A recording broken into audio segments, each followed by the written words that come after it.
Hello সবাইকে, তিথিস home কিচেনে সবাইকে স্বাগত। আজকে তোমাদের সাথে আমি ঘরোয়াভাবে পপকর্ন রেসিপিটা শেয়ার করছি।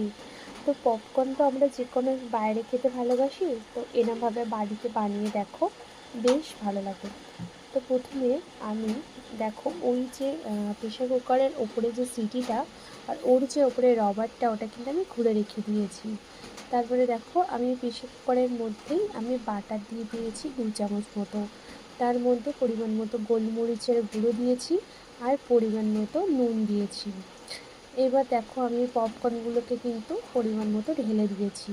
ঢেলে দেওয়ার পর বেশ ভালো কিছুক্ষণ ধরে আমি বেশিক্ষণ না 1-2 মিনিট ধরে তোমার হলো খুন্তিটাকে একটু নাড়াতে হবে। নাড়িয়ে তারপরে তোমার পরিমাণ মতোটা দেখে নেবে। যদি দেখো যে একটু ড্রাই আছে, তাহলে একটু ওর মধ্যে তোমরা আবার একটু বাটার অ্যাড করে দেবে। তারপরে ওটা ঢাকনাটা ঢেকে দেবে, ঢেকে দিয়ে একদম লো আছে রেখে দেবে। লো আছে রাখার পর মোটামুটি 5-6 মিনিট পরে দেখবে ওটা অটোমেটিক ফুটতে শুরু করে দিয়েছে। তোমরা বাইরে থেকে আওয়াজ পাবে।